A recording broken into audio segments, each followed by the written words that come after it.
Okay, hi everyone. I'm Vivian. Welcome to this very special presentation.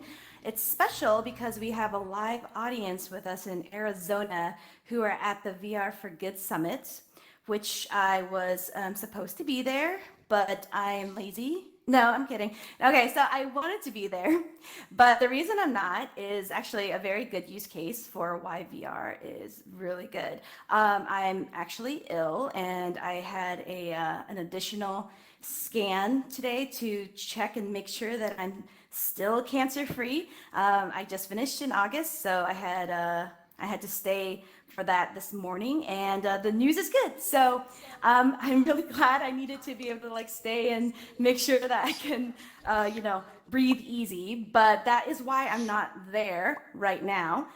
So thank you so much for this opportunity, which I think is really important since it's a VR summit that at least some of it is done in VR. If you look right here, my name is Vivian, and you can see this image here of me, Katie Kelly, and Jason Schmidt from Allspace. And I actually had another presentation, a VR for Good presentation in San Francisco. And I also had to do that remote as well, just because it fell in between treatment. So this is the second time I've been able to do it. And I thank you so much for, letting that happen. If you want to engage with us, we do have this up on YouTube, and you can go on your phones for the folks in Arizona. If you want to type in your questions on YouTube, or you can type it into Twitter with the hashtag the Hive for Good, and we will read them on air here live in Allspace. We do have a live audience with us here as well. So, what is the Hive? You're probably wondering. The Hive is a VR talk show that is completely produced in VR. How did it come about? Besides, Ellen and Jimmy knocking at my door, tapping me for this. No, not at all. Actually, there was a competition for who wants to be a talk show host, and the prize was a custom avatar. And I won, but then I realized that the avatar comes with a talk show, so I kind of panicked.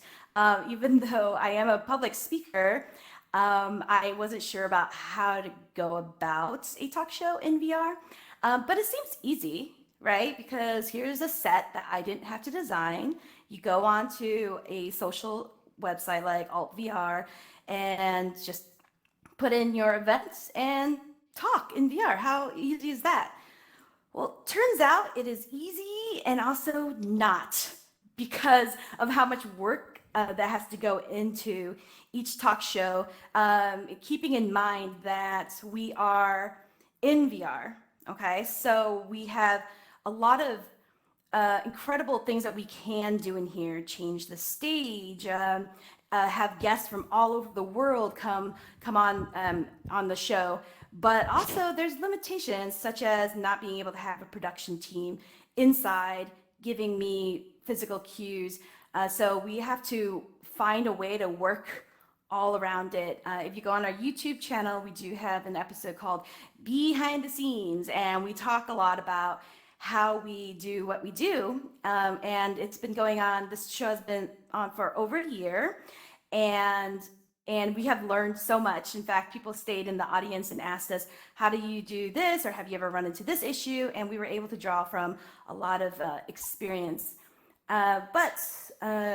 Actually, look at these images for a minute. You can see that, I've had different guests we have people who are in the military, or authors, doctors. We've had all types of different programs that are kind of, a little bit of everything in VR, and, just interesting people that I get to meet. And I've been really fortunate to just have so many people who are interested in being on the show, or have expressed interest in it. So we have it yet to not be able to fill a date. So in regards to putting on a production, this is just a little snapshot of some of the things that we do. First of all, we have to figure out who can be a guest. And have they ever used VR before? Because some of our guests haven't, but they are interesting people, and their specialty is needed for the audience in VR. So we have to get them acquainted with VR, make sure that they have an account, make sure that they've tested the account in VR as well. We provide a set list, a call sheet, all of the things to keep things organized and running smoothly. We have people who volunteer as moderators, people who are right now moderating YouTube, someone moderating Twitter, someone in here streaming right now. So there's a lot going on from all over. And over here, you'll see it says Hive Productions. If you don't know what Discord is, or it's very similar to Slack, but it's a place for people to collaborate. There's also voice chat, and that is how we run our productions with this very special channel in this Discord. And how that works is right now, if someone were to ask me a question on YouTube, I would not be able to stop and read it, nor could somebody here, tell me. So I'd have to have someone feed me the question in ear. And believe it or not, we've done that across applications. And so we've done a show in Facebook Spaces, streamed it into Altspace, and have the questions from Altspace fed to me through voice, and I'll answer it in Facebook. So it's very meta, in-universe type thing. But that's kind of the beauty of VR, is the amazing things that you can do in here. So we like to push the limit here. We've done the in-game type of show. And in fact, if you are going to be with us November 17th for Global VR Day, we will be doing VR hopping throughout the metaverse. And so if you can join us between Altspace, Facebook Spaces, VR Chat, High Fidelity, Sansar, Anyland, all of these great apps, we will be at all of them, showing you how to put up production and streaming it into as many social apps as possible. What you see up here is a Beat Saber tournament. If you have VR, you've likely heard of Beat Saber. It is the #1 game. It is amazing. It's so much fun, and I swear I probably lost, well, I would say 5 pounds in the last 2 weeks just playing it. It is a rhythm game, and people are very into streaming their gameplay on Twitch, on YouTube, on Facebook. But what we wanted to do was hold a tournament in VR, playing VR. So our players had to launch Beat Saber, launch Altspace, and stream their gameplay. So they needed really good bandwidth to be able to do all of that. And then we had a remote streamer who was pulling our streams in so that the audience could follow along with us in the game. And as you see, it looks like the Beat Saber stage. We have Beat Sabers and headsets on to kind of give the entire immersion of the in-game tournament. So that's a lot of what we like to do, is try new things, see what we can get away with, see what's interesting to people in VR. So I'm actually quite proud of this one because it was so much fun, and we kind of pulled it off, and we're gonna do it again. So that is the Hive, and you can catch it on Thursdays in Altspace, the live audience. Even though it is streamed on YouTube, we primarily focus on having a live audience. So we've topped, let's see, our attendance in Altspace at about 180 is probably the highest we've gone. Sometimes our audience is, 50 people, 80 people, 100 people. Either way, what we want is a live audience inside the game so that they can engage with us. And of course, with VR, it's important to have this great immersion and really using the technology.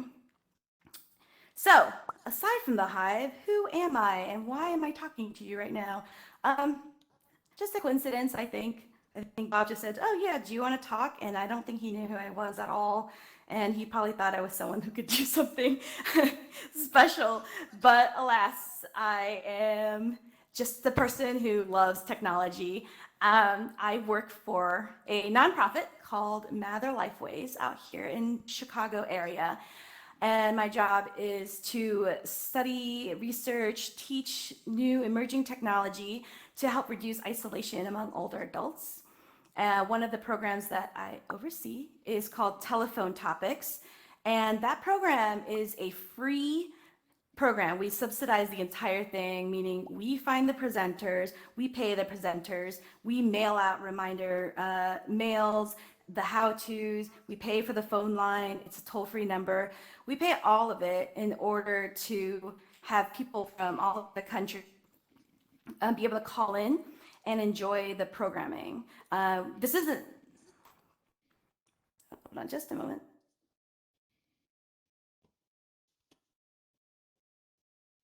Okay, so one of the things about the telephone topics is that it allows us to use a very simple type of technology to reach people who aren't advanced right now. Maybe everyone has a telephone, but not everyone has VR. So this was our approach right now in order to serve all types of people who are isolated, no matter what type of technology.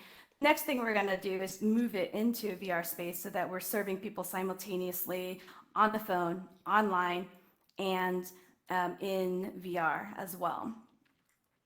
So one of the cool things about doing VR is that I get an opportunity to do programs such as the one right here where it was about grief, and then one where we're interviewing a doctor about her work with VR and Alzheimer patients. And they are both interesting people talking about their specialty, not necessarily, about being in VR, social VR, but just about things that make us human. And after this program, I got this wonderful letter, myself and the guest, Dr. McKay, about this gentleman who was very touched by the program about Alzheimer's, and he just recalled memories of his mom, and he cried and he told the story, and I think we all cried. I'm kind of tearing up thinking about it, actually. It was very sweet, and the next day he messaged us and how it helped him to want to play music again and sing and talk about it, and he really enjoyed having a forum to discuss it. So the best thing about doing this is that the audience is not just the audience, it's a community as well. And actually, this just coincidentally today, one of our wonderful, I can't call him an audience member, he's a community member. He's a part of the Hive Discord. We have active members where we chat every day. But Stevie Boy here, or as you see, Mystery Steve, posted this today that 368 days ago was a day that spawned a moment that changed him forever. If you don't know, he does an improv group here, and he also started his own podcast. But on this episode that you see the screenshot of, I'm interviewing someone from the community who used VR in order to be herself because she is a transgender woman, and in real life she cannot be who she feels inside, and VR has allowed her to express herself. And so she was brave enough and kind enough to come on the show and talk about what VR has done for her. And Stevie Boy was in the audience and he spoke up about his experience. You can see it on our video on YouTube. And then after that, he started doing programming. He's been doing it for over a year now. So thank you, Stevie, for the message. Congratulations as well. And that's a lot of what we do as well. It's not just about the show. Again, it's not just me standing here talking. It takes a whole group of people who are kind enough to volunteer to help create these events for people in all space, or for just people who are interested in all these different topics. And I really love the community. It really started out one as just a bunch of us who kind of have a little bit of anxiety, or we're going through some personal issues, and we kind of found each other at a good time, and we leaned on each other for support. And that led into all of these programs that we were able to do. Just not just a talk show, but being able to support people to do open mic, karaoke, dance party, other presentations, book club, tabletop gaming, a whole slew of programs for the community. And that is a way for people to express their passions in real life and how they can share it in VR with people. So, as a special treat, I do want to bring up a special guest. One thing about the community in VR is that sometimes you're very fortunate enough to get to meet them IRL. So, some of you in the audience may have been to, who went to OC5 this last September, where a lot of great people, streamers, gamers, people on the enterprise level got to meet up in California and attend Oculus Connect together. I was even obnoxious enough to say, hey, come and take a picture with us, a group shot. And that was so great. It's such a good, wonderful community. And one of the first people I got to see on the first day of OC5 was this gentleman over here, DJ Soto. He is the pastor of VR Church.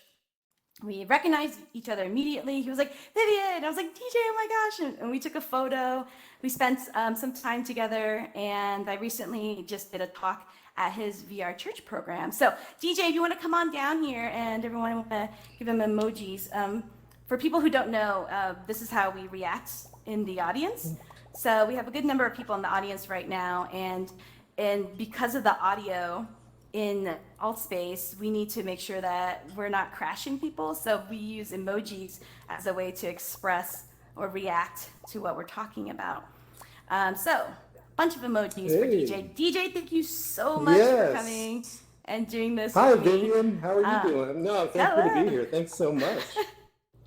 Yeah, so I've gone to VR Church a few times actually. I wandered in actually before I met you thinking, well, I'm having kind of a stressful day and I'm not religious, but I wanted to do something to de-stress, and I wandered in thinking, well, there'll probably be some nice music and, some laughter, and there was. But DJ, tell me, how long have you been doing VR Church?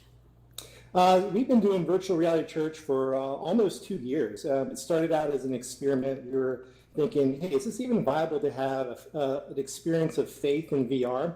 I'm a pastor IRL, and I was a pastor at a large church in Pennsylvania, and felt like I needed to do something new. So we left there, and we thought we were going to plant physical churches. And then I thought, Oculus Rift came out. We started playing around. We're a geeky family. We do, Fortnite, Overwatch, World of Warcraft. We do all those fun things.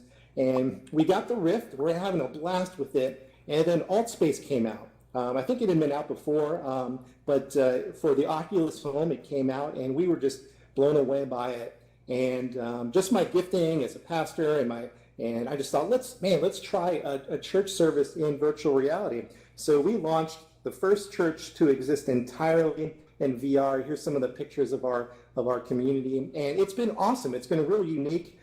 We've got we were featured in Wired Magazine and the Today Show. And I think one of the reasons why we were featured is because our community in VR Church is really unique. We have many atheists, agnostics, Christians, people from all types of backgrounds who come to VR Church to discuss God, faith, and science. And I think VR allows for that sense of community, that we can be on opposite ends of the belief spectrum, but we still have respect to have a conversation. And it's just been amazing. We've been blessed. It's been just been awesome. That is so cool, and I love this. How did you build this room, this world here? So we used, well, the first services that we use in VR were some of the templates that AltSpace has, and they have some beautiful, beautiful templates. And then we moved into a new building. I don't have a picture of it, but a gentleman, he's actually a sushi chef in Japan. His name is Tanabe. He designed us a building that was just completely awesome. And then these in-world tools started coming out. They said, hey, you can build your environment. So we got in here and we built this from scratch. And it's just an awesome open amphitheater type of feeling. And people just love it. And so that's kind of how we started that. So I just mentioned that I was a guest at DJ's church. So DJ, he's a pastor and Christian, correct? Yep. Is that how you identify? Yeah. Okay. So, Yeah. and I'm an atheist, um, and I was a guest at his church, and we just talked about our different beliefs and stuff, and it was very welcoming, and I really enjoyed that. And I think that it's been one of those really helpful programs. Okay, Yeah, I so think there are some questions. Oh no, go ahead. no, I was just going to say, yeah, I think, you're a guest speaker at Virtual Reality Church, you're an atheist, and, I think that's important for us to hear all different types of backgrounds. We can get stuck in our own little bubble, but it's important to hear from different viewpoints, different belief systems, and I love it, man, when atheists come and chat with me after the service about God, faith, and science, and some of the best conversations I've had, because they challenge my thinking and my biases that I have. And it's just awesome. And VR just allows for that, because it would be hard for an atheist to walk to his local church and have conversations. That would be a difficult thing to do in the real world, but in VR, that can totally happen, and it happens every Sunday in VR church. Well, thank you. I know we have some questions, so we'll go ahead and open the floor for some questions. But I do want to Sure. mention that aside from talk show, aside from DJ's VR Church, there's a lot of other great programs happening in VR, not just in Allspace. We do shows in other social apps as well. It's just that Allspace is, the most stable to me. It's most accessible because it's cross-platform. People can enter in 2D or on their phones, which is wonderful. I want to give a shout out to Evolver. They do meditation and yoga in VR, and I think that is incredibly fascinating. And so it's not just entertainment, but it's about how we can use this platform to entertain people, to create a community, to do different programmings and share our passions. So anyway, I want to open up the floor for any questions. There's people buzzing in my ear like little bees here. Okay, so for those in Arizona, if you want to go ahead and you can either type in the chat, or I'll be getting messages from Bob right here and we'll answer questions. Anyone else out here in Allspace have a question? This is my favorite part, because no one ever has a question, and then as soon as we turn off the camera. Yeah, there's that, Yeah, that silent, which is fine. awkward. I get it. Yeah. So, just No, it'll totally be fine. fine. So we're just waiting here. Well, while we're Okay, waiting, we I got think one. oh, you got one? Okay, go ahead. So the question is, do we find it difficult to connect with people who aren't here? I guess meaning here with us physically. So I have done programs in VR where the guest is in my living room and I'm in my office. We've done those, and we've done ones where my guest is in the UK and I'm here in America. And there really is no difference when you're in game. If you haven't done VR, it really does feel, I mean, don't mind me, DJ. I'm just gonna, No, it's fine. this would be rude IRL. Like, you can't just go up to people and like All right. grab their head. But in VR, it's a little bit different, a little more interesting. Yeah. But no, it's not Yeah. hard to connect. In fact, let me see. I've been doing Allspace for over a year and a half, and I have met some of the most amazing people in game and IRL, including my camera person just waved at me because we've actually met several times in real life as well. He lives close to my family, so he's come to my family holiday party. And so, yeah, we knew each other for quite some time before he did that, and that was fun. All the people at OC5, I mean, I felt like Yeah. it was That was better awesome. to me in person, but it still felt really Yeah, seamless but to yeah, me. but the thing Yeah. is, we felt like we just had known each other for the longest time, you know. So that relationship that we had leading up to meeting in the physical world was just as strong. We were just like catching up like old friends, even though we'd never met before. Yeah. So I think that VR allows, with that, the immersion, the sense of presence, the hand gestures, all of that makes you feel like you know someone. And you know, we were friends before we met, so it was awesome. Yeah, and I was told that I'm exactly the same in real life, and just as goofy and armless apparently. So no, I'm kidding. All right, do you have another question? And it probably pertains to you as well. Um,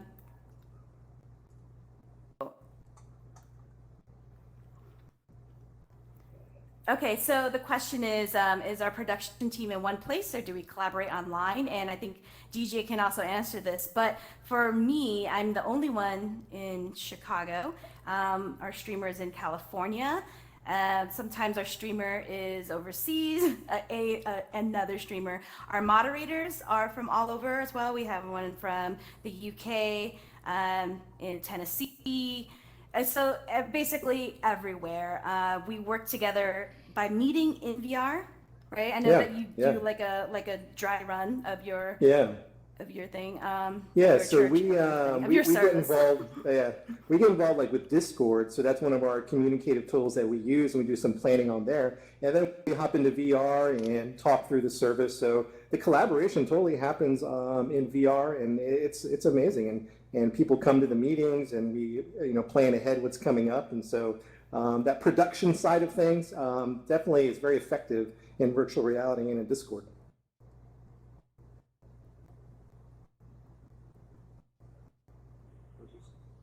Okay, so we have one last question, then we're going to go ahead and say goodbye to our folks in Arizona, and we'll answer questions here live in AltSpace if anyone has any questions. The question is, what kind of tools do we give our guests and tutorials who've never done VR before? So it actually depends on the guest. If they are local, I'll have them come in. Another great thing we do is share space. So I might have somebody in New York who's willing to lend their headset. I had someone in San Francisco meet the guest, and they use their headset to put the guest in. So in that case, they're in person, and we obviously go in early, show them how to use the controls. If they're familiar with VR, we give them this. I have the little call sheet here. Little instructions on how to get in. We tell them when to meet us, how to create an account, all of that. Hello, person. And also AltSpace staff is very helpful as well. So sometimes AltSpace staff will be here to help our guests, and during the show they'll be here if there's any issues that arise. And anything you want to add to that? Have you had guests outside of VR? Yes, we do. So one thing that we have at VR Church is a charity run by Alina, one of our leaders. And what we do is we send headsets. She set this all up on GoFundMe, and people donate, and we send Oculus Go's to people who can't leave the house, whether they're a disability or even a quadriplegic. We sent one to. And so once we send them, we want to connect with them to show them how to use it, because sometimes it's their first time using a VR headset. And Alina will connect with them. So, we have these tools in AltSpace to show them, like text and tips, but we also like to do it person to person. All right, put your headset on. All right, now here's how you teleport, here's how you walk around, here's how you mute and block people. So there's both sides. There's the tutorial, and then there's the in-person interaction, which we try to do. So it's good. Yeah, and doing the run through of the show. So it's Yeah. a lot of things in one, but it's a lot of fun. I know it's a lot of fun for you too. If anyone has any questions or wants to connect with us over in Arizona, you can follow the Hive VR on Twitter, on Facebook. You can follow me as well, VR Chazen, and DJ. What is your Twitter handle? It's DJ Soto, DJ SOTO. DJ Soto. That's exactly like his name. Okay. So you can just connect with us on Twitter if you have any more questions. And I think we're going to end it there so you guys can go and enjoy your next session. Thank you so much for joining us, everyone out there in the whole world, metaverse and otherwise. And for everyone in here, we can answer questions in game for you. Awesome. Thank you. Bye. Yeah. Say bye. Yeah. Bye, guys. Great.